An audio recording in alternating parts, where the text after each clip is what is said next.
7 years of marriage, and I thought I had married into a good family with a husband who loved me with all his heart. I gave everything. I sacrificed my money and my youth to build this home, only for the same man I shared my pillow with to cold-heartedly throw divorce papers in my face today. He threw me out of the house that I had helped build with most of my own money. And what's even more painful, my mother-in-law, the woman I had always respected, threw a cruel sentence and a ragged canvas bag at my feet. Take this trash of yours with you and never show your face here again. But she never suspected that when I opened that bag, a shattering secret would come to light that left me completely paralyzed and sent the tragedy of my life in a direction no one could have imagined. Hello, I'm Sarah. On this channel, I present to you the courageous, real-life stories of women. Please note, in all the stories you'll hear, names have been changed and visuals have been created to respect privacy. If you'd like to share your story and inspire other women, you can reach us through the channel's About section. I would be honored to be your voice.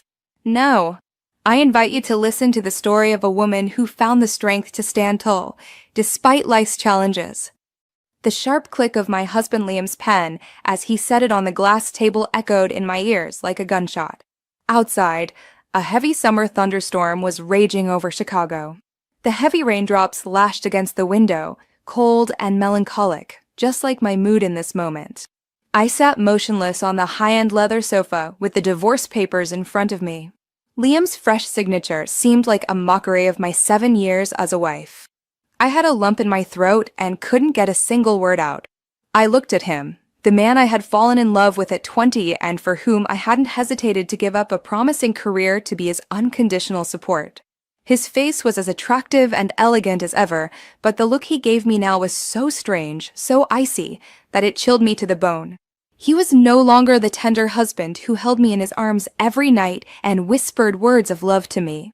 The man before me was a judge, an executioner, throwing me away like an old object. Sign it. His voice was completely emotionless. This house is in my name. The car, too. You came here with nothing, and you'll leave with nothing. It's just simpler. As a gesture for the years we were married, I'll give you enough money to rent a small room and start looking for a new job. Every word he spoke was like an invisible knife stabbing directly into my bleeding heart. I had contributed 2/3 of my savings for this house to build it together with him. The luxury car he drove was a gift I had financed for him from my annual bonus. And now he had the nerve to claim everything belonged to him. That I was a parasite and had to leave with nothing. Why? I managed to get out in a strained, hoarse, and trembling voice. Liam, why are you doing this to me? What did I do wrong? Liam gave a contemptuous smile, one I had never seen on him before. You did nothing wrong, Jessica. You just don't fit into my life anymore. He stood up and straightened his designer tie. My sister Sophia returned from London a few months ago. She introduced me to new people, new opportunities to change my life. And in this world, there is no place for a frugal wife like you. So it was because of Sophia, the younger sister I had loved with all my heart and for whom I had financed 4 years of study abroad. The day she left, I treated her like my own sister and emptied my savings so she wouldn't have to face any hardship. And now that she was back, the first gift she gave me was such a painful betrayal. At that moment, the living room door flew open. My mother-in-law, Mrs. Helen Carter, walked in. She was wearing silk pajamas and holding a fan with a composure as if she had just come from a walk instead of witnessing her son's family shattering. She glanced at me, then at the divorce papers on the table, and her shrill voice sounded triumphant. What are you waiting for to sign? A barren woman like you is just taking up space. 7 years, and not a single heir for this family. What are you clinging to? Her words were like a bucket of ice-cold water poured over my pain. The topic of children was my greatest sorrow. We had been to countless doctors. They said we were both healthy. It just wasn't the right time yet. Liam had always comforted me and said he didn't care. It turned out that was all a lie, and this was the perfect excuse to get rid of me. I looked up at her. My eyes begged for a last spark of humanity, but I only received her icy gaze. Don't call me Mom. I have no daughter-in-law as useless as you. My son Liam has a brilliant future ahead of him. He needs a woman who is his equal, who knows how to give him children. Not a burden who only knows how to live at his expense. I couldn't take it anymore. Pain and indignation rose in my throat. I jumped up. Tears streamed down my cheeks. A burden? You say I'm a burden? Who paid for the majority of this house? Where did the money for Sophia's studies come from? Who took care of you all when you were sick? I never held anything against you, but that doesn't mean I did nothing. My mother-in-law was stunned for a moment by my reaction, then scoffed. Oh, you can talk a good game. Where's the proof? The deed for the house is in my son's name. You gave the money to his sister voluntarily, and now you're coming to make demands. How shameless. She turned to her son. Liam, what are you waiting for to throw her out? If she stays here one more minute, she's just dirtying this house. As if he had only been waiting for this command, Liam came closer, grabbed me by the arm, and dragged me to the door.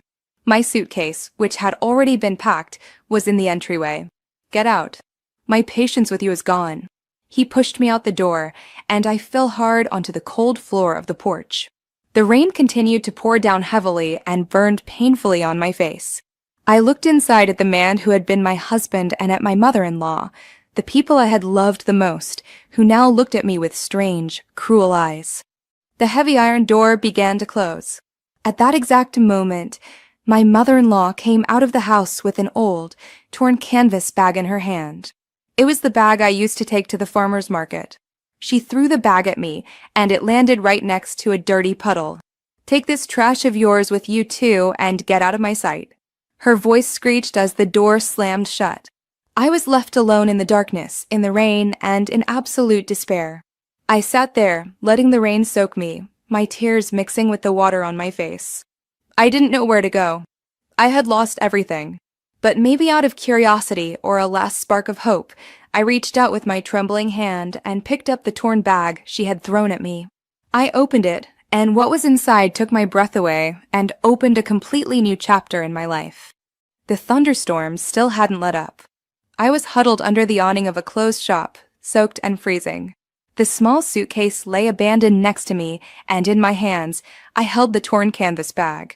The only thing my mother-in-law had given me before she closed the door. How long had I been sitting here?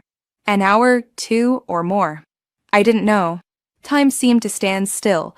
Only the pain and emptiness were eating away at my soul. My head was spinning with unanswered questions. Why? Why had everything come to this? What had I done to deserve such a tragic end? 7 years isn't a long time, but it's long enough for a woman to put her entire youth, faith, and hopes into a marriage. I once thought I was the happiest woman in the world to have married Liam. When we met, he was just a boy from a small town in the Ozarks who had come to Chicago to seek his fortune. He was friendly, honest, and had a smile as warm as the sun.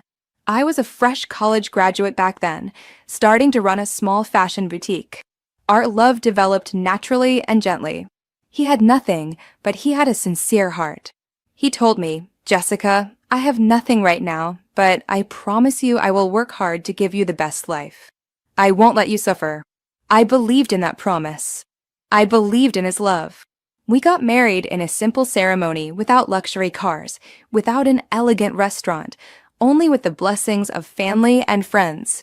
After the wedding, we lived in a small rental apartment. Life was hard, but always full of laughter. I continued to run my business, and Liam worked as an employee at a real estate firm. My business flourished. A small shop turned into a chain of 3 designer boutiques with a loyal clientele and steadily growing income. I never hid anything from Liam. I shared every income, every business plan with him. I wanted him to see that we were a team, building our future together. When my business was stable, I decided to step back to have more time for family. I delegated some of the management to my employees and kept only an oversight role. I wanted to be a real wife, cook for my husband every day, and take care of every detail. I also started thinking about his family. His parents lived in their small town in an old, run-down house. Every time I visited them, my heart ached. I suggested to Liam that we build them a new house. At first, he was embarrassed. He said he didn't have enough money. I smiled, took his hand, and said, "My money is your money. Your parents are my parents. Let's take care of them together and give them a dignified place to live. I took out almost $500,000. It was all my savings at the time. I sent it to their town so his parents could build a solid 3-story house. On the day the new house was finished, all the relatives came to congratulate us. Everyone praised what good children we were. My mother-in-law, Mrs. Helen, took my hand and said with a moved voice, "Jessica, thank you, my child." I never thought I would live in such a beautiful house one day. I felt so happy in that moment. I thought my sincerity had finally been rewarded. Then there was the matter of Sophia, Liam's younger sister. She was intelligent and a good student. Her biggest dream was to study abroad, but her family couldn't afford it. When I saw the longing in her eyes, I couldn't stand it. I said to Liam, "Let me handle this." Consider it an investment in her future. At first, Liam hesitated, but finally he agreed. For 4 years, I sent Sophia money punctually every month, not a cent less. I gave up travel, gave up the luxury my friends enjoyed, all so that my sister-in-law could fulfill her dream. I thought when she came back with her degree, she would be the pride of the family and grateful to her sister-in-law. But I was wrong. I was so incredibly wrong. The change in Liam began about 2 years ago, after he was promoted to sales manager. He started coming home late. The business trips piled up. Dinners at home became rarer, and the tender words dried up. He paid more attention to his appearance, bought expensive suits and brand-name watches. I wondered if the work pressure had changed him or if his new environment had alienated him from the man he once was. I tried to rekindle the flame, cooked his favorite dishes, dressed more nicely at home, but all I got was indifference, sometimes even irritation. "Don't bother me, I'm tired." That was the sentence I heard most often in the last 2 years. I was sad and hurt, but I never thought he had another woman. I continued to believe blindly in our love, in our 7 years together, until Sophia returned. She had changed completely. She was no longer the simple, modest student of the past. She came back with a modern look, fashionable, and with a mindset I couldn't understand. She told me, "Jessica, a woman nowadays needs to know how to enjoy life, how to invest in herself. If you keep hiding away in the kitchen, Liam will get sick of you one day." I just smiled and thought she was joking, not knowing that this was the first warning. Sophia often invited Liam to go out to nightclubs, to luxurious parties, which according to her were for making contacts. Initially, Liam refused, but then he went along more and more often. He would come home smelling of alcohol with another woman's perfume on his clothes. When I asked him about it, he just yelled, "Don't be paranoid. This is work. These are social contacts. Do you get it?" And finally, the inevitable happened. Today, he threw me away with an unbearably cruel justification. "You don't fit in anymore." 7 years of sacrifice, 7 years of effort, and all I got were those 4 words, "You don't fit in anymore." Another hot tear rolled down my cheek. What had I done wrong? Was it a mistake to love someone too much, to sacrifice myself too much for his family? Or was it a mistake to trust too much in the word marriage? The rain had let up, leaving only a fine drizzle in the air. The city was shining bright and glossy, but my heart was a dark abyss. Where should I go now? I couldn't go to my mother in this miserable state. I didn't want to worry her. I looked at the torn canvas bag in my hand, the only thing they had given back to me. It probably just had a few old clothes I had worn in the past. I smiled bitterly. They treated me like a beggar until the very end. But maybe, before I completely fell apart, I should check what was inside. It was an unconscious action, a final curiosity before closing a bitter chapter of my life. With trembling hands, I opened the bag, and what appeared before my eyes left me stunned, unable to believe it. It wasn't just a secret. It was a truth that could change everything. Inside the old, worn canvas bag, contrary to my expectation, there were no crumpled clothes. Instead, placed perfectly on top, was a savings passbook with a dark blue leather cover, completely new. I took it out dazed. My hands were still trembling from the cold and shock. Which bank was this from? Why was it here? I had never owned such a savings book. With extreme curiosity and disbelief, I opened the first page. Account holder, Jessica Miller. It was my name, but it was the number underneath that almost made my heart stop. $20 million. 20 million. I rubbed my eyes and looked at the number several times. $20 million. The number was like an electric shock that jolted me and made all the fatigue, pain, and despair from before disappear. Only shock and incredible amazement remained. Where did this money come from? Why would my mother-in-law, a woman who had always put me down and counted every cent, put such an enormous sum in this bag and give it to me? It was too illogical, too absurd. Maybe it was a mistake or a new trap she was setting for me. Thousands of questions swirled in my head. Trembling, I searched the rest of the bag. Under the savings book was a bundle of documents carefully stored in a transparent plastic sleeve. I took them out. It was a property deed, but the address was neither the house in the small town that I had paid for nor the mansion Liam had just thrown me out of. The address read clearly, Mansion number 27, Astor Street, Gold Coast, Chicago. It was one of the most expensive and prestigious residential areas in Chicago, and what made me freeze again was the owner section. It listed only a single name, printed clearly and distinctly, Jessica Miller. Along with the deed were the purchase contract and the payment receipts, all settled. The mansion had been paid for in cash 6 months ago and belonged entirely to me. My mind went blank. All logic evaporated in the face of what was happening. A savings book with $20 million and a luxury mansion. All in my name. Placed in a torn bag and handed over by the same mother-in-law who had just humiliated me and thrown me onto the street. Was this a dream, or was I so hurt that I was hallucinating? I pinched myself hard on the arm. The stinging pain spread. It was real. At the very bottom of the bag was something else. A cheap cell phone, one of the old flip phone models, and a power bank. And on the back of the phone, a carefully sealed letter was taped, with no writing on the outside. My heart was beating wildly in my chest. I knew that the answer to this whole insane situation must be in this letter. Trembling, I broke the seal and unfolded the paper. Inside were a few lines in careful and familiar handwriting. It was the writing of my mother-in-law, Mrs. Helen. Jessica, my child, when you read these lines, you will probably hate me. You will hate this whole family to the bone. I am sorry. I am sorry for all the cruel words, all the merciless acts I did to you today. But my child, please believe me, everything was an act, a painful act that I felt forced to perform to protect you, to protect what is yours. I froze. An act. I discovered the true face of Liam and Sophia a long time ago. Liam has not only been unfaithful to you, but he has conspired with his mistress to siphon funds from your own company.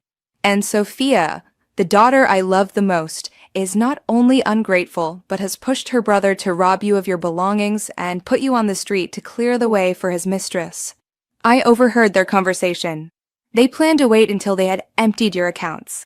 Then they would invent an excuse for the divorce and put you on the street with nothing. Every line of the letter was like a hammer blow to my head. Liam embezzling from my company, Sophia encouraging him. How was it possible that I had noticed nothing? I tried to talk them out of it, but it was no use. Greed has blinded them. I knew if I openly took your side, they would become more cautious and act faster. I had no other choice but to play the role of the evil mother-in-law, to take their side so they would get careless and believe I was with them. Only in this way did I have time to help you secretly. The $20 million are just a small portion of my liquid assets that I moved into a secret account for you. I transferred everything to your name. I also bought the mansion on the Gold Coast with this money. I wanted you to have a place to flee to, a safe refuge when the storm comes. I knew Liam would want to keep your house, so I had to prepare a safer escape route for you.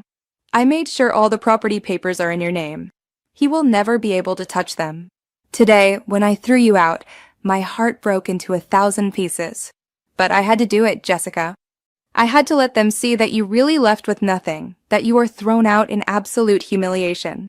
Only then would they be satisfied, drop their guard, and show their true face. This is a chess game, and we must win. This phone is for us to communicate secretly. Don't use your old phone. They could be monitoring it. Keep playing the role of the pitiful woman who has been abandoned by her husband and has nothing. Let them keep playing their game. I will help you collect all the evidence of their crimes. When the time comes, we will deliver the final blow. Child, be strong. The show has only just begun. Your mother. I folded the letter.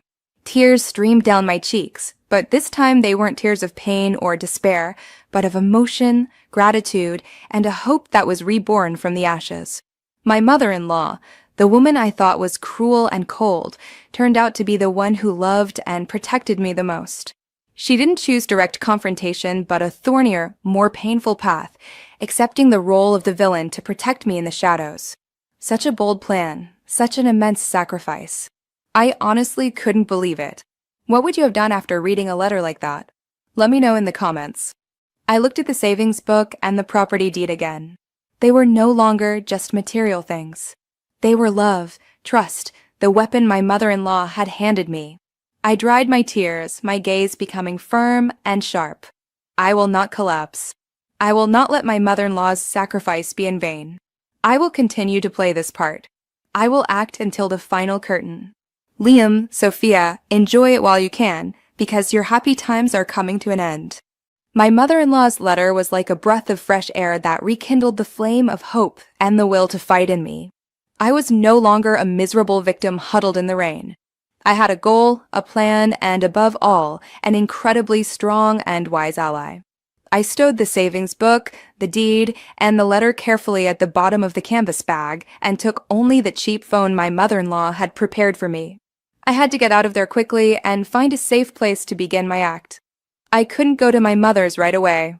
If Liam and Sophia got suspicious, they would look for me there. I needed a temporary hideout, a place no one could imagine.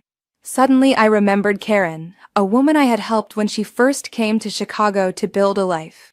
She lived alone in a small apartment in Englewood, quite far from the city center and with no connection to my social circle. I dialed her number, and luckily, the number I remembered was correct. Hello, Jessica, is that you? My goodness, how long has it been since we've seen each other? How are you? Karen's voice on the other end of the line was as warm and sincere as ever. I forced my voice to sound trembling and pitiful. Karen, I have a problem.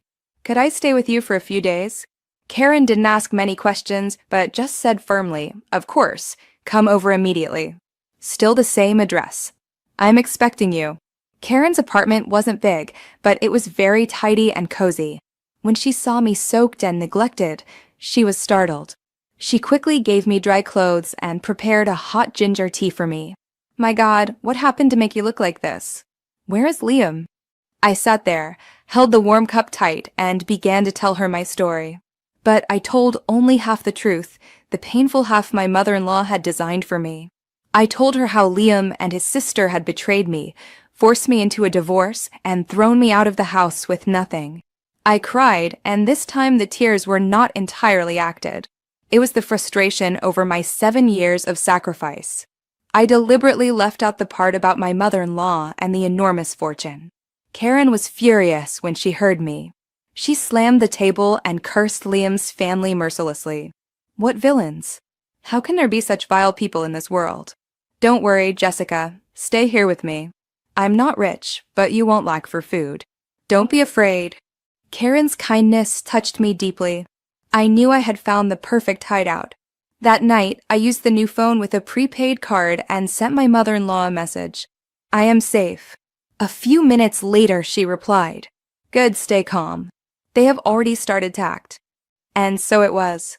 The next morning, while I was helping Karen clean, a post on social media caught my eye. Sophia, my sister-in-law, had published a status update full of hints on her profile. Finally, the sky is clearing. There are burdens that don't belong to us, and it's better to let them go early to make room for better things. Along with the text was a photo of her and Liam in a luxury cafe. Both were smiling broadly as if they had thrown a great burden off their shoulders. The post quickly received hundreds of likes and comments.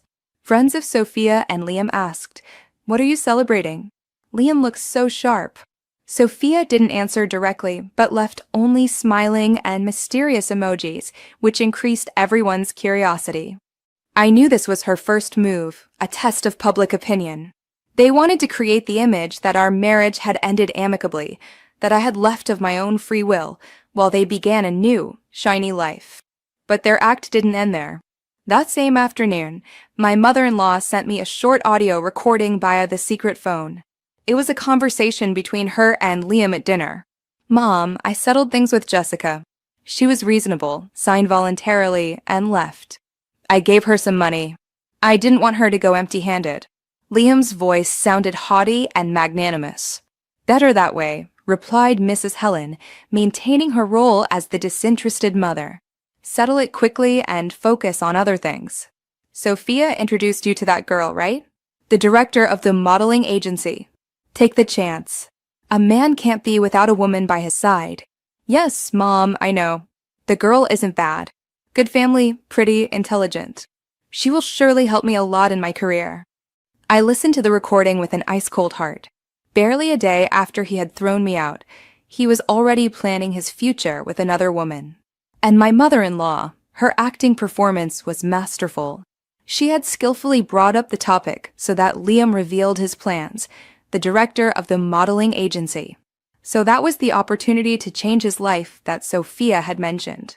My marriage wasn't even officially over, and they were already paving the way for another woman, a woman who was more appropriate and had a better social position. That night I couldn't sleep. I kept thinking about what my mother-in-law had written in the letter. "Liam has conspired with his mistress to siphon funds from your own company. My company, although I had delegated management to my employees, required my signature for all important financial decisions and large transactions. How could Liam take money? Unless there was a mole. Unless someone inside my company helped him." A name suddenly popped into my head and sent a cold shiver down my spine. Megan, my head of accounting. Megan was a quiet, meticulous woman who had been with me for 5 years. I trusted her completely. I had entrusted the entire accounting and finances to her. But I remembered hearing recently how employees were gossiping that Megan had bought a luxury condo. Something impossible with her salary. At the time I thought her family probably had money and didn't think much of it. But now everything seemed incredibly suspicious. Immediately, I turned on my laptop and logged into the company's internal management system. I went to the finance section and checked all transactions from the last 6 months. My heart was pounding. I checked hundreds of transactions. At first, nothing seemed abnormal. All expenses had valid invoices and receipts. But then I paused at several payments under the purpose, marketing costs, to a consulting firm with a very strange name, North Star LLC. The payments were not huge, significant sums, over $100,000 each, but they repeated monthly. The strange thing was that I had never heard of this firm and had not approved any strategy in connection with it.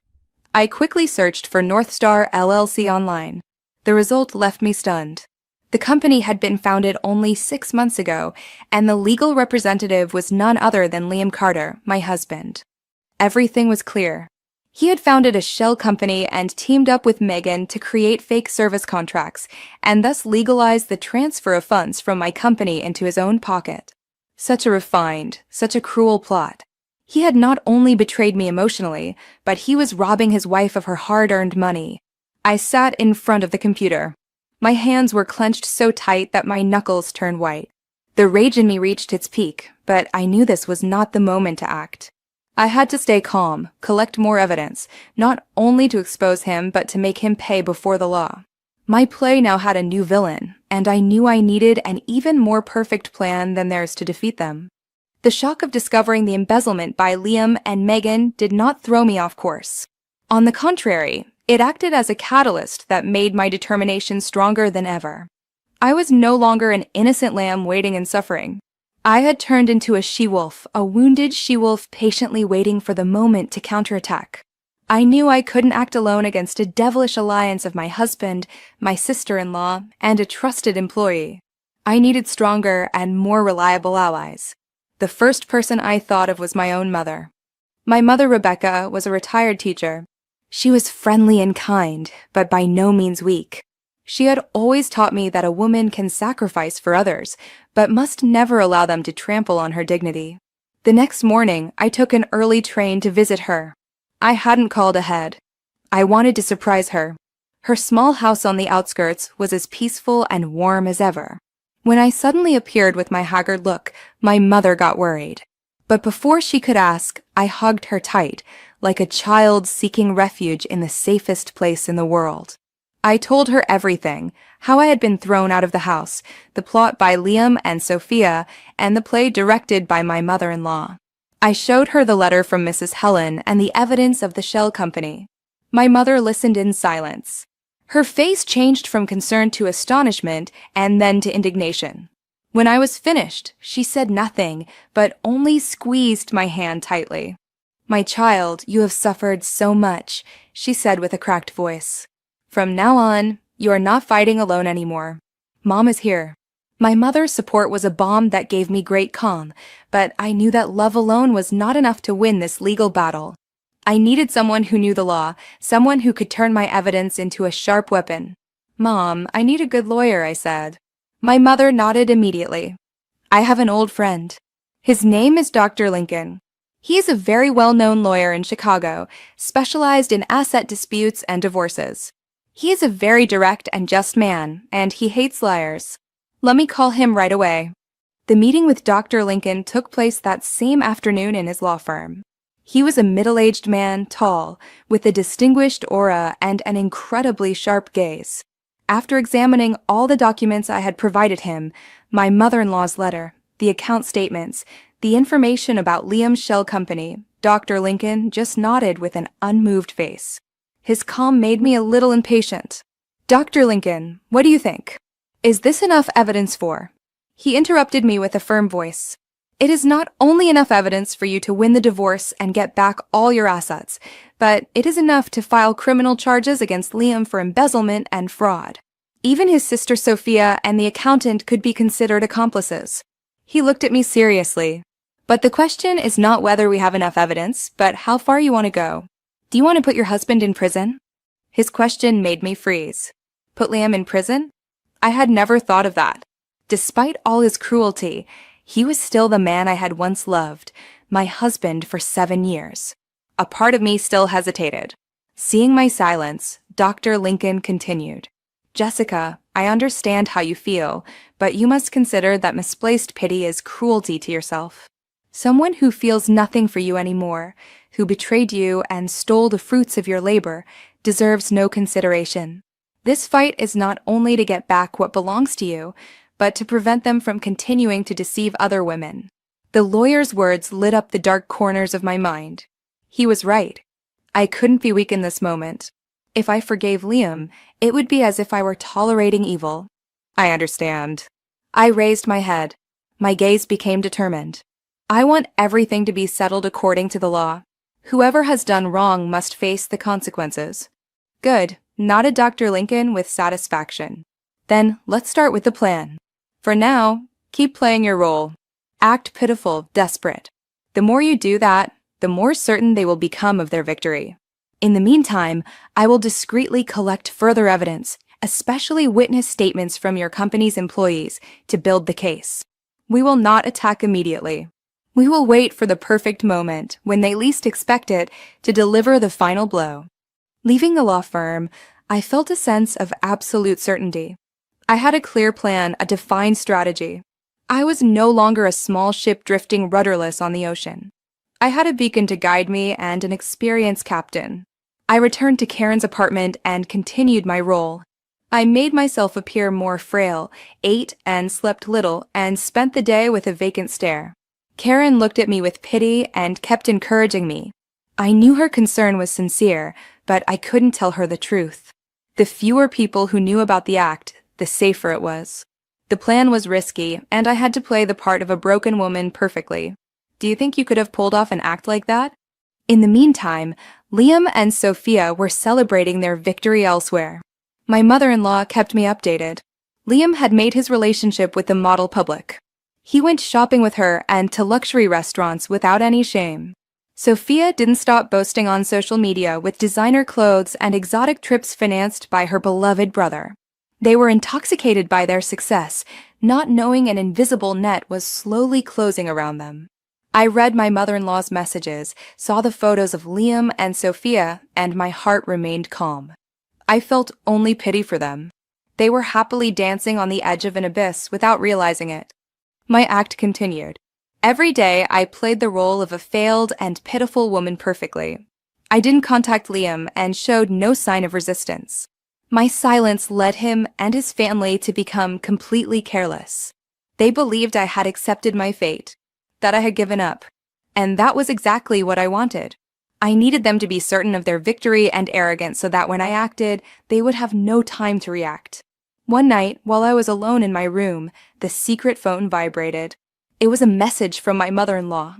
Sophia is going to celebrate her birthday. She's planning a big party at the most luxurious hotel in the city to introduce her new boyfriend and show off her status. Liam is paying for everything. A brilliant idea shot through my head. This was the moment I had been waiting for. A big party with all of Liam and Sophia's friends and business partners. The perfect stage to let the curtain fall on this play. I smiled. A cold smile in the darkness. Thank you, Sophia, for giving me such a good opportunity. Your birthday party will undoubtedly become an unforgettable memory. The plan for Sophia's special birthday gift took shape secretly between Dr. Lincoln and me. Time was tight, only 2 weeks. But with what we had, we were sure we could cause an earthquake. First, we needed to confirm the party details. I called my mother-in-law, keeping my weak, pitiful tone. Mom, I heard that next weekend is Sophia's birthday. The voice of Mrs. Helen on the other end sounded as cold as ever, but I could hear an undertone of satisfaction. Yes, she plans to celebrate big. She has invited hundreds of people to the Drake Hotel. Her boyfriend comes from a good family. She has to make a good impression. Liam is supporting her in everything. He's taking care of the organization from A to Z. Oh dear, I answered in a whisper, feigning sadness. Can I come, Mom? After all, she is my sister-in-law. My mother-in-law laughed dryly. What do you want to come for, so people can stare at you and whisper? Stay home and leave us in peace. I hung up and smiled. Everything was going according to plan. The less they wanted me to appear, the more effective my appearance would be. In the meantime, Dr. Lincoln got to work. He sent an official request to my company, demanding in my name that the management, meaning me, cooperate by providing all ledgers and invoices from the last year for the divorce asset division. Of course, this was just a diversion, an act aimed at Megan, the head of accounting. After receiving the request, I called an urgent meeting and invited Megan and other department heads. I played the role of a weakened, worried, and powerless boss perfectly. I said that my husband's lawyers were putting me under pressure and that they suspected financial irregularities in the company. I asked Megan to prepare all necessary documents. Megan, please check everything carefully, I said, looking her directly in the eyes with a pleading voice.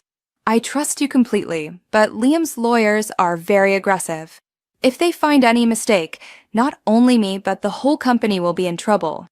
Megan seemed, as expected, nervous, but tried to remain calm. She nodded and promised to check everything. I knew she would inform Liam immediately after the meeting, and that was what I wanted. I wanted them to panic, to fear their schemes were about to be discovered. I wanted them to act on their own to cover up their crimes. And in doing so, they would make more mistakes. Indeed, my mother-in-law sent me another recording that same evening. This time it was a tense phone conversation between Liam and Megan. What do you mean, his wife's lawyers want to check the accounts? Megan's voice was a bundle of nerves. We're ruined. If they discover the contracts with North Star LLC. Calm down. Liam's voice also sounded worried, but he tried to soothe her. All the documents are legal. You just have to say they were real campaigns. Jessica understands nothing about marketing. What is she going to check? But listen carefully. Now do what I tell you. Under the pretext of year-end cleaning, destroy all physical copies of these contracts and delete the data from the computer too, so no trace remains. Do it, and I'll take care of the rest. When this is over, I will reward you generously. The recording ended. I sat in silence. A deep disgust overcame me. They were not only thieves, but were now planning to destroy evidence. But they didn't know that all their steps were being watched. Dr. Lincoln smiled when he heard the recording. Excellent. The destruction of evidence is a very valuable aggravating circumstance in court, he said. Now we just have to wait for the party. In the following days, I continued playing my role as a broken woman. Under the pretext of health problems, I didn't go into the company and delegated everything to my department heads. I knew Megan was using the opportunity to put her plan into action. Secretly, I had installed remote data recovery software on the company server. Every deletion or change she made was registered. Meanwhile, Liam and Sophia were busy preparing their party of the century. They had no idea that it wasn't a birthday party, but a public trial where all their sins would be exposed. I also began to prepare for my appearance. I didn't need to buy new clothes or put on flashy makeup. My weapon was not my beauty, but the truth. I just had to prepare myself mentally, to keep a cool head to face the people who had mercilessly trampled on my life.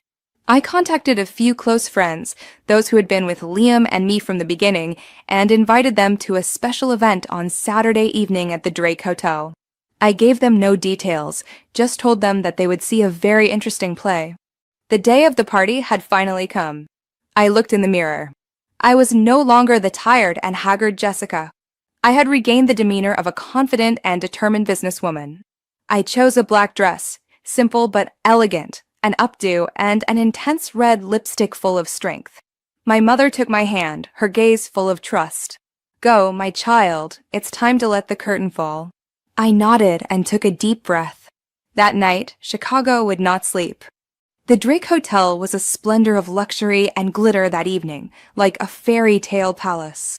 The main hall was decorated with fresh flowers, balloons, and cascades of crystal lights. Soft music mixed with the sound of laughter. Sophia, in a designer evening gown of quartz pink studded with sequins, received guests at the entrance, as beautiful and haughty as a princess. By her side was Liam in an elegant white suit, holding the hand of a young and beautiful model, whom he openly introduced as his new girlfriend. They looked like the perfect couple, happy and radiant. Anyone who saw them would have thought they were an example of success and fulfillment. They were at the peak of their arrogance, unknowingly, while the abyss opened beneath their feet. I didn't enter the hall directly. Together with Dr. Lincoln and two notaries in plain clothes, I sat in a cafe on the ground floor and watched silently. My mother-in-law, Mrs. Helen, had also arrived. She continued to play her role as a simple woman from a small town, dressed plainly, sitting in a discreet corner, but I knew her sharp eyes were watching everything. According to the plan, we waited until exactly 8 p.m. When the party had started and all guests were present, it would be time to raise the curtain. At 8 p.m., after Sophia's opening speech full of boasting about her own success and the support of her wonderful brother, the host invited everyone to look at the big screen to see a video of memorable moments from her last year. That was my moment. I stood up, adjusted my dress, took a deep breath, and calmly entered the hall with Dr. Lincoln and the two notaries. My sudden appearance drew all eyes, the music quieted down, and whispering spread. Everyone knew who I was. The useless and barren wife who had just been abandoned by her husband. They looked at me with a mixture of curiosity, pity, and even contempt. Liam and Sophia, standing on the stage, froze at the sight of me. The smiles vanished from their lips. Sophia's face went from radiant to pale, while Liam stammered, unable to speak. "Jessica, what are you doing here?" I didn't answer him. Just smiled a broad and radiant smile and walked directly onto the stage, taking the microphone from the baffled host's hand. "Excuse the interruption of the party." My voice sounded clear, powerful, and echoed through the whole hall. "I am Jessica Miller, the lawful wife of Mr. Liam Carter." I let my gaze sweep through the audience and paused at familiar faces, at friends and partners who had worked with me. Today, on such a happy day for my sister-in-law, I also have a small gift, a special video that I want to dedicate to her and her beloved brother. Consider it my congratulations for this new chapter in your lives. With that, I signaled the video tech, whom Dr. Lincoln had instructed in advance. The lights in the hall were dimmed, so only the light of the big screen remained.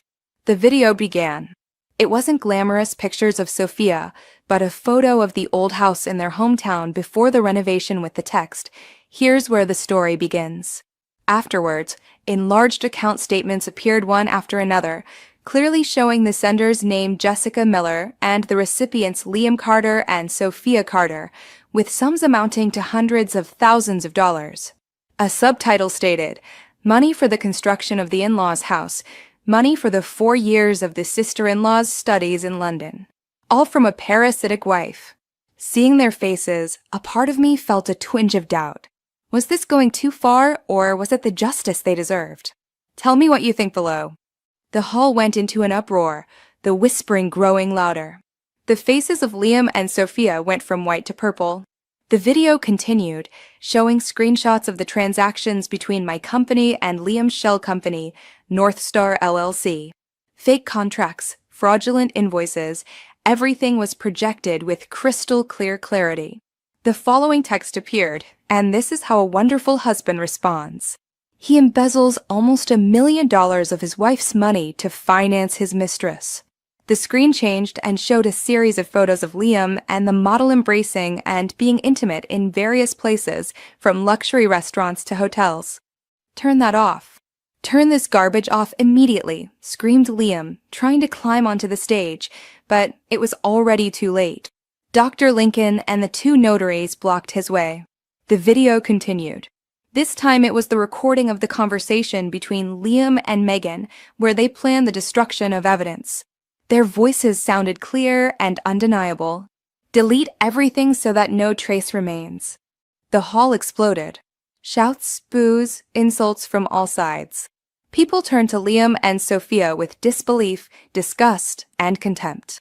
The model, Liam's new girlfriend, was stunned, her face pale as wax.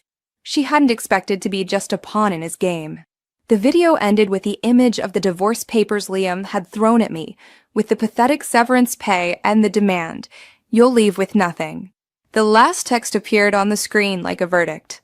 Justice may take time, but it always comes. The lights in the hall came on, and chaos broke out. Screams, Sophia's hysterical crying, the insults of the guests who felt betrayed.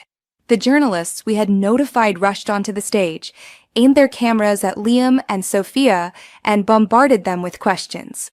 "Mr. Carter, how do you explain this evidence?" "Miss Carter, did you know about your brother's fraudulent activities?" The magnificent birthday party had turned into a public trial, a tragicomedy where the 2 main characters, Liam and Sophia, were judged by everyone. Amidst the confusion, I calmly put down the microphone and stepped off the stage. My mother-in-law, Mrs. Helen, was waiting for me there. She took my hand. Her gaze was a mixture of compassion and pride. "Let's go, my child. The play is over." I nodded and calmly left the hall with my mother-in-law, leaving the ashes of lies and greed behind me. I didn't have to look back. I knew that from this night on, the lives of Liam and Sophia would never be the same again. The storm I had unleashed at the Drake Hotel had a far greater impact than I had imagined.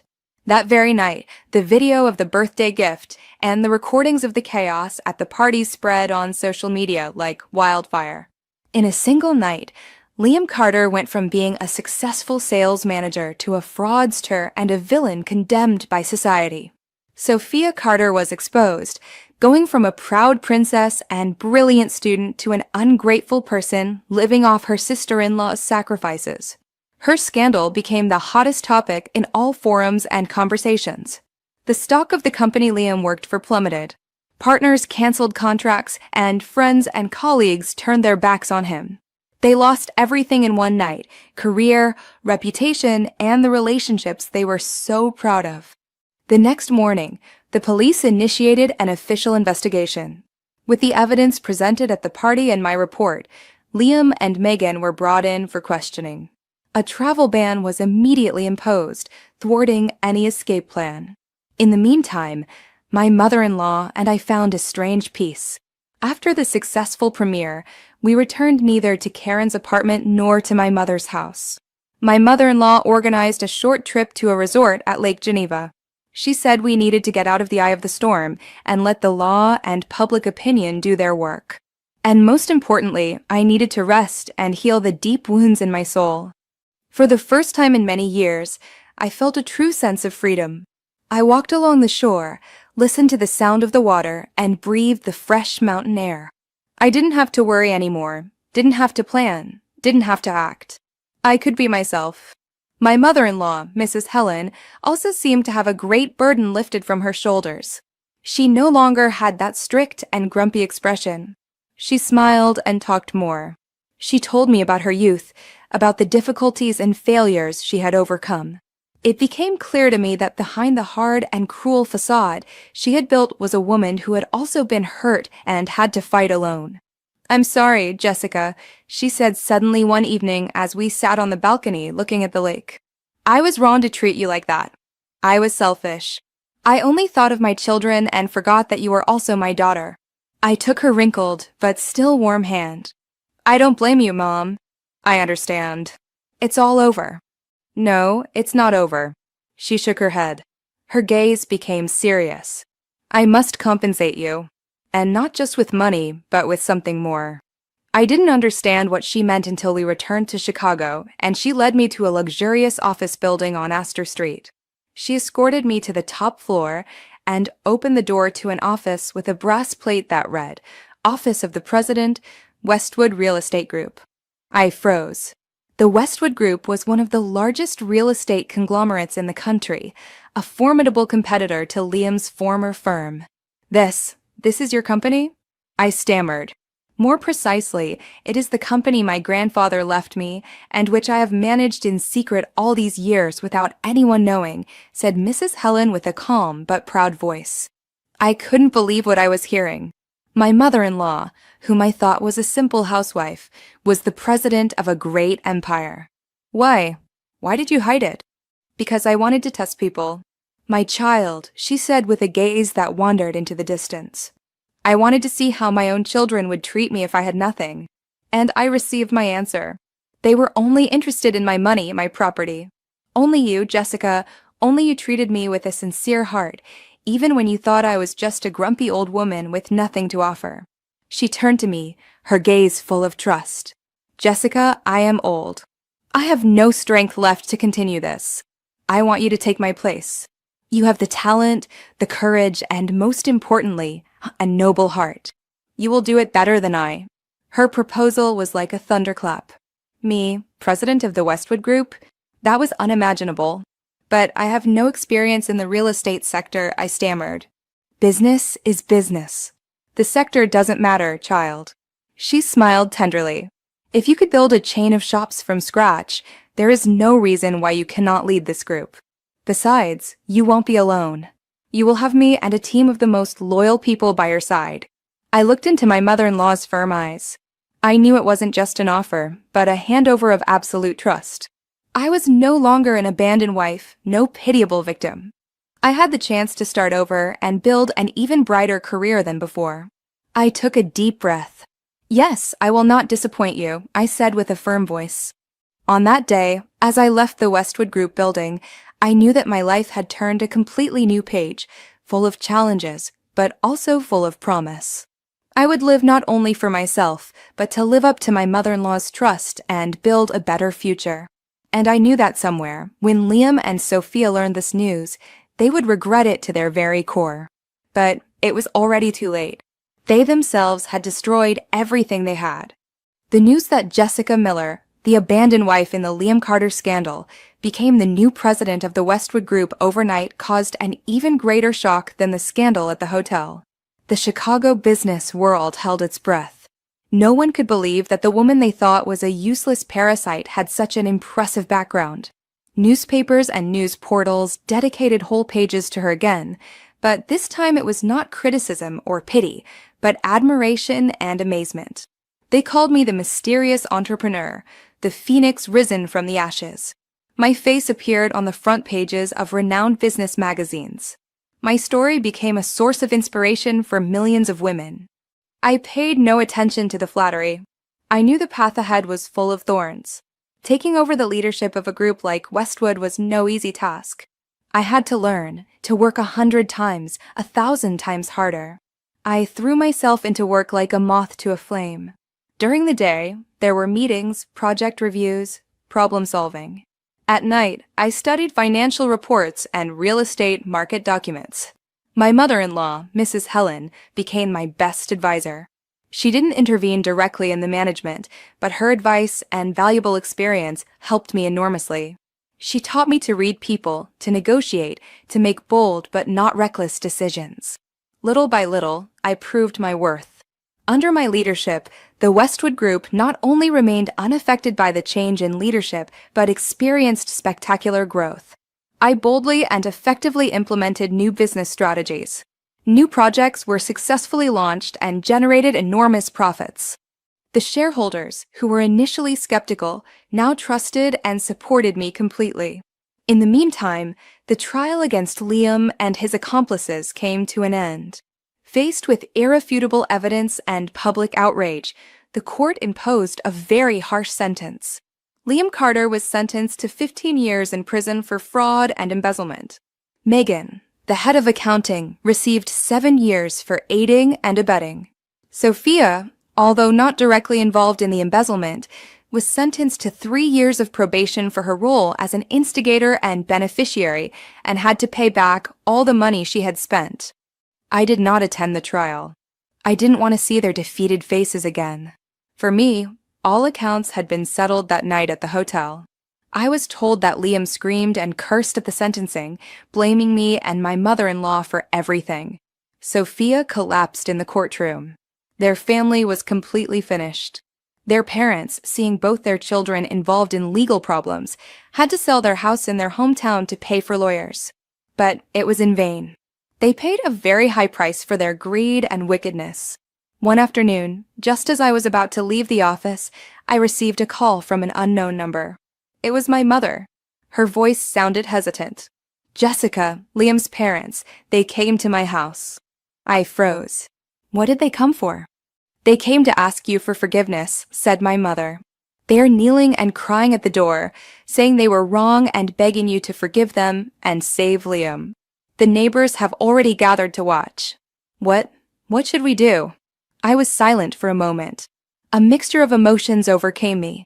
Forgive them after everything they had done to me? Mom, I said with a calm voice, please tell them that I do not decide Liam's fate, but the law does, and that I do not have the power to forgive his mistakes. The only person they should ask for forgiveness from is their own conscience. Tell them to please go. I do not wish to see them. I hung up and leaned back in my chair. I am not a saint. I couldn't simply forgive those who had mercilessly trampled on my life. But I didn't hate them anymore either. They had paid their price. That was enough. Their life had nothing to do with mine from now on. I looked out the window. Twilight was descending over the city. Another day was coming to an end. I smiled. My life was only just really beginning. A life without lies, without hate, only with work, with my mother-in-law, and a promising future ahead of me. Life after the trial was busy but peaceful. I dedicated all my energy to leading the Westwood Group. Under my leadership and with the advice of my mother-in-law, the company solidified its position as one of the pillars of the real estate sector. I didn't forget my fashion boutique chain either. I restructured it, opened more branches, and made my brand a name that young people loved. I was no longer a woman living in the shadow of her husband. I had become an independent, autonomous, and successful entrepreneur. I also dedicated more time to myself and my mother-in-law. We traveled together, went to spas, enjoyed good food. I realized that happiness is sometimes as simple as being with the people you love and doing the things you like. My relationship with Mrs. Helen became closer and closer. We were no longer mother-in-law and daughter-in-law, but truly mother and daughter. She was not only my mentor at work, but my confidant with whom I shared all my joys and sorrows. Sometimes she mentioned Liam and Sophia with a sigh. I knew she still felt the pain of a mother in her heart, but she never asked me to forgive or help them. She respected my decisions, my new life. One morning, while I was checking reports in my office, my secretary came in somewhat hesitantly. Madam President, a person named Sophia Carter is asking to see you. It had been a long time since I had heard that name. Since the scandal, Sophia had vanished without a trace. She had quit her job and broken off all contact. Why was she looking for me now? Let her in, I said calmly. I wanted to see what else she could want from me. Sophia entered. She looked completely changed. She was no longer the modern and confident executive. She was much thinner, her face haggard, her eyes sunken, and with an expression of fatigue and fear. She wore an old business suit that had lost its shine. When she saw me, she lowered her head, not daring to look at me. "Jessica," she murmured. "Sit down." I pointed to a chair. "What do you want?" Sophia hesitated for a moment and suddenly knelt before me, bursting into tears. "Jessica, I'm sorry. I know I have no right to ask you for forgiveness, but I regret it so much. I beg you, please save me." I was stunned by her act. "Stand up. If you have something to say it calmly."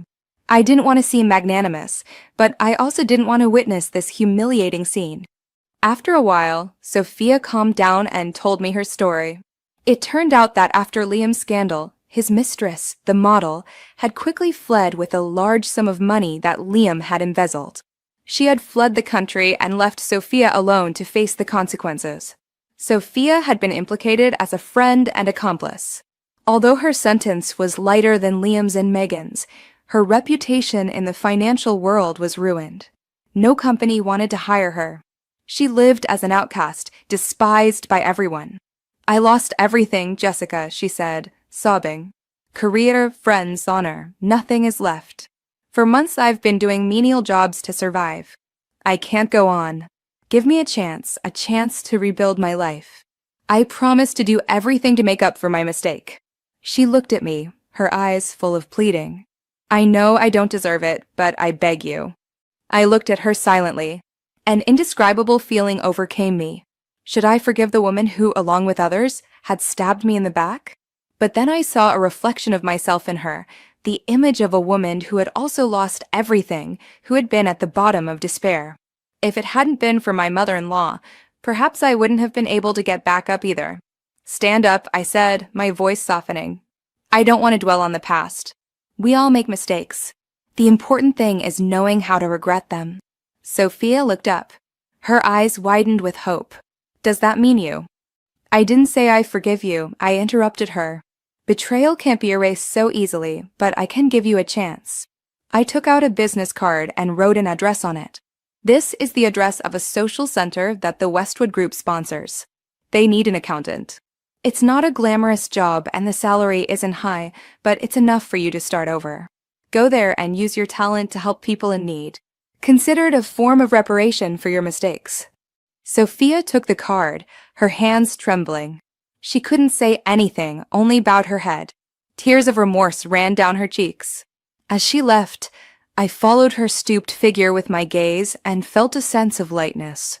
I realized that the sweetest revenge is not making your enemies suffer, but having the generosity to leave them a way out so they can face their own conscience. And even more important is being able to transform the pain of the past into something meaningful to help others. On that day, I learned a true lesson about forgiveness. Life after forgiving Sophia seemed to enter a new chapter, lighter and more serene. The burden of the past had completely evaporated. I focused on my work and on taking care of my mother-in-law. Under my leadership, the Westwood Group solidified its position in the market. We not only built luxury real estate projects, but also led social initiatives. The Sunflower Foundation, which I founded myself, helped hundreds of female entrepreneurs and created a strong wave of female empowerment and independence. I became a role model, an inspiration for many, but deep in my heart, I felt that something was missing. I had a career, money, fame, but no real home. The huge mansion, although I had my mother-in-law with me, sometimes felt empty. I longed for a child, a little being I could love and take care of, to make my life complete. But after everything that had happened, I no longer believed in love. I didn't want to put my life in a man's hands again. I thought about adoption, but my mother-in-law had another idea. One evening, while we were watching a romance movie, she suddenly asked me, "Jessica, have you thought about marrying again?" I was surprised by her question. "Mom, what are you saying?" "No, I haven't thought about that." "Why?" She looked at me tenderly. "You are young, pretty, intelligent. You deserve to be happy, to have a man by your side who loves and protects you. Not all men are like Liam. But I'm afraid, Mom," I confessed. "Afraid of being cheated on again, of being hurt." She took my hand. I understand that. But you can't close your heart forever because of one bad experience. Give yourself a chance and give it to someone else. There is someone I want you to meet. He is a very good man. I never thought my mother-in-law would become my matchmaker. The man she introduced to me was Michael, the son of one of her deceased best friends. He was a pediatrician, 5 years older than me, divorced, and raising his little daughter alone. I had seen him a few times at family gatherings.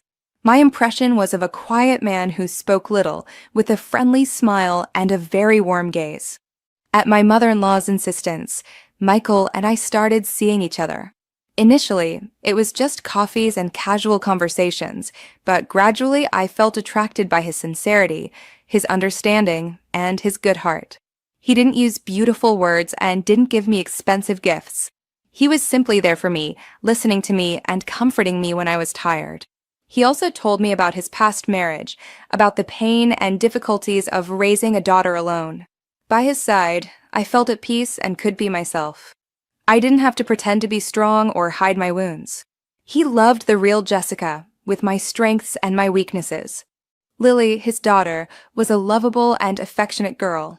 She quickly grew to love me. Every weekend, the three of us went to the park, to the cinema, or to get ice cream. Seeing the innocent smile of the child filled my heart with a warmth I longed for, the desire to be a mother. One afternoon, while we were in the park, Lily ran up to me, hugged me, and said, "Auntie Jessica, can I call you Mom?" Her words took my breath away. Tears came to my eyes.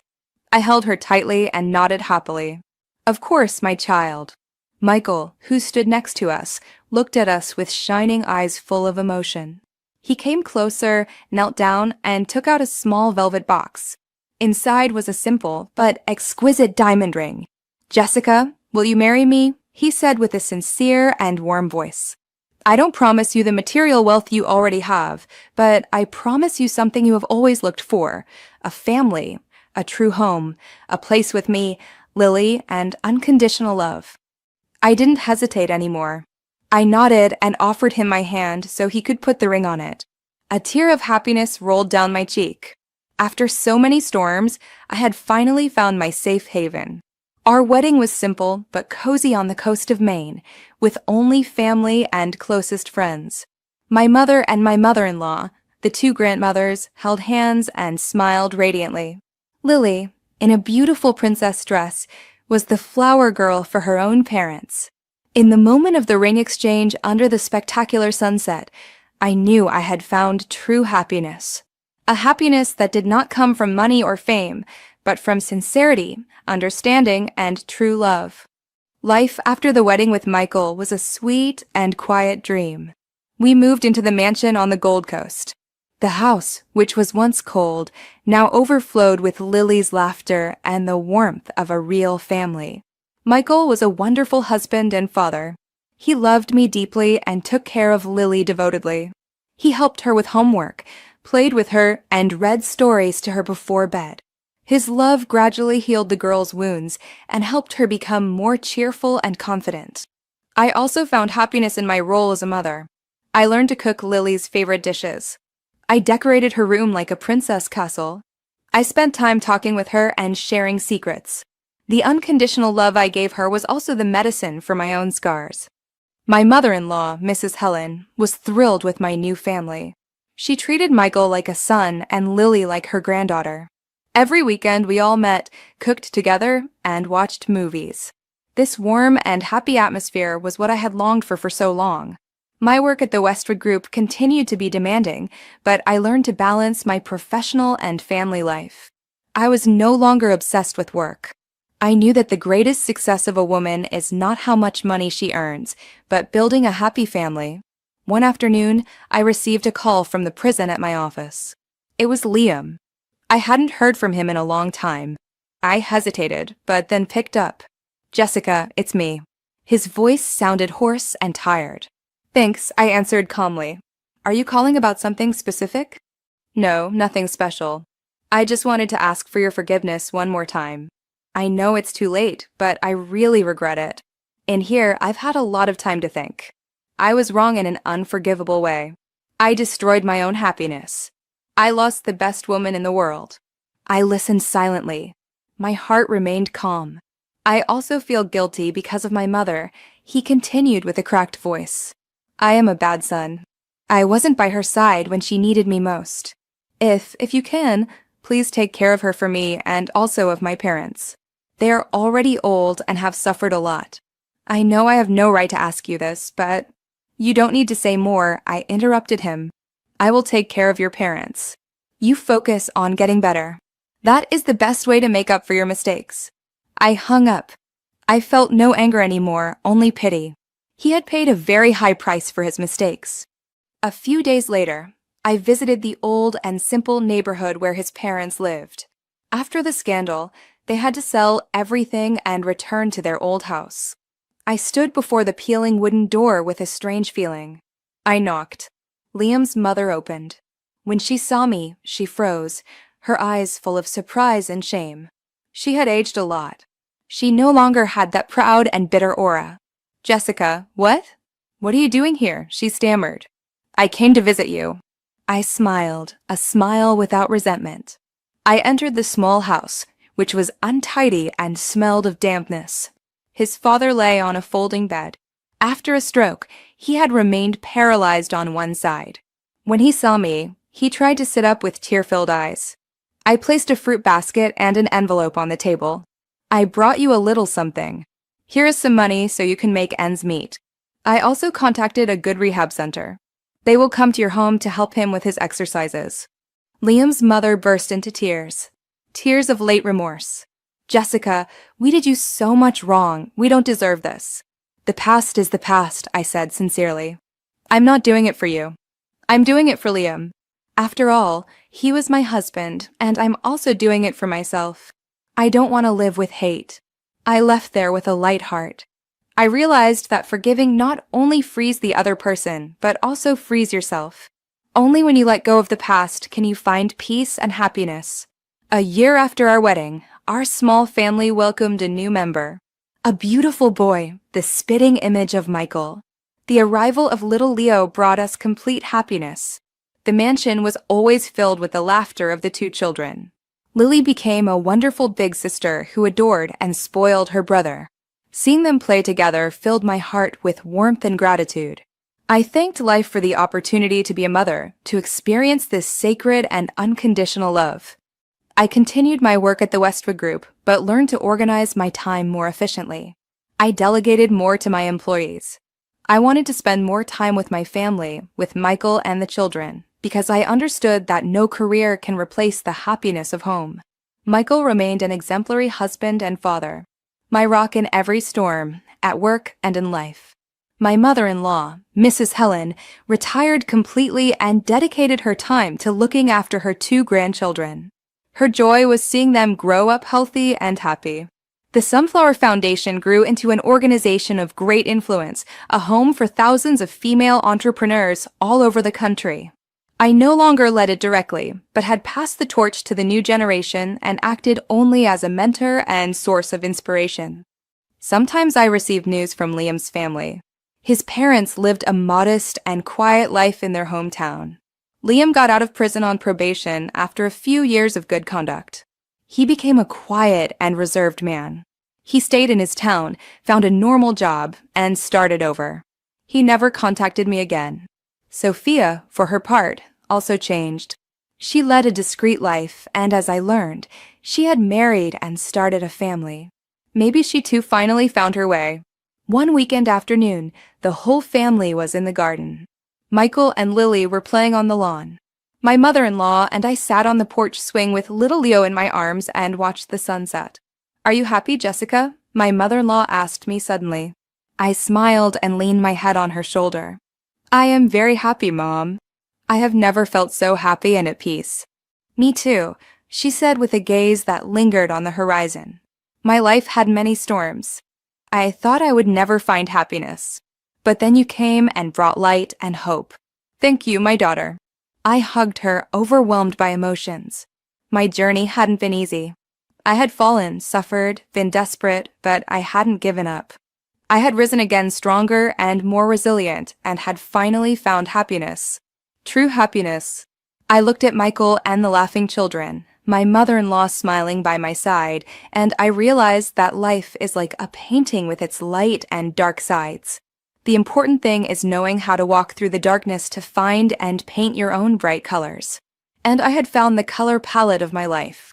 Years later, when I was the age my mother-in-law was back then and my hair had turned silver, I often sat on the veranda and told my grandchildren the story of my life. The story of a woman who went from the abyss of despair to the summit of happiness. The children listened to me with wide open eyes. They didn't understand all the pain and intrigue. They only knew that their grandmother was a very strong woman. "Grandma, when I grow up, I want to be like you," said my eldest granddaughter. I smiled and stroked her head. "You don't need to be like Grandma. Just be yourself. Lead an honest and kind life and never allow anyone to trample on your dignity. That is more than enough." I received an anonymous letter. Inside was a handwritten note with shaky writing. "Dear Mrs. Jessica, I am Liam's father. I know I have no right to write to you, but before I close my eyes, I want to ask for your forgiveness. Forgiveness for everything. We were blind with greed. The price we paid was very high, but it was just. I only hope that wherever you are very happy. You deserve it." I folded the letter. In peace. All the resentment had flown away with time. My life was now a sequence of quiet days with my family. Michael and I, our already adult and successful children. Lily, a brilliant architect. Leo, a talented entrepreneur stepping into my footsteps, and the grandchildren filling our house with joy. My mother-in-law, Mrs. Helen, left us a few years ago in peace and surrounded by love. Before she went, she took my hand and said, "Jessica, I do not regret choosing you. You did it better than I ever dreamed." The Sunflower Foundation was now an organization with global impact. I was only a consultant, a mentor for the new generations. Sometimes I looked back on that rainy afternoon, on the woman who was cast out with a torn bag. It was no longer a painful memory, but a reminder of the value of strength, love, and forgiveness. From the balcony, I looked at the blooming garden. The wind carried a sweet scent. My life had been a long journey with ups and downs, with laughter and tears, but I regretted nothing. Everything that happened had made me who I am today. A Jessica who found happiness not on the outside, but in the peace of her own soul. And I knew that my story didn't end here. It would continue through my children, my grandchildren, and all the women of the Sunflower Foundation. It would become an eternal song about resilience, faith, and the beauty of life. A psalm called The Rebirth of the Phoenix. We've listened to this strong woman's story together. I'm grateful to her for sharing her courage with us. So, what do you think? If you were in her place, could you make these difficult decisions? Share your thoughts with me in the comments. I read each one and try to respond. Thank you for being here with me. See you in the next story.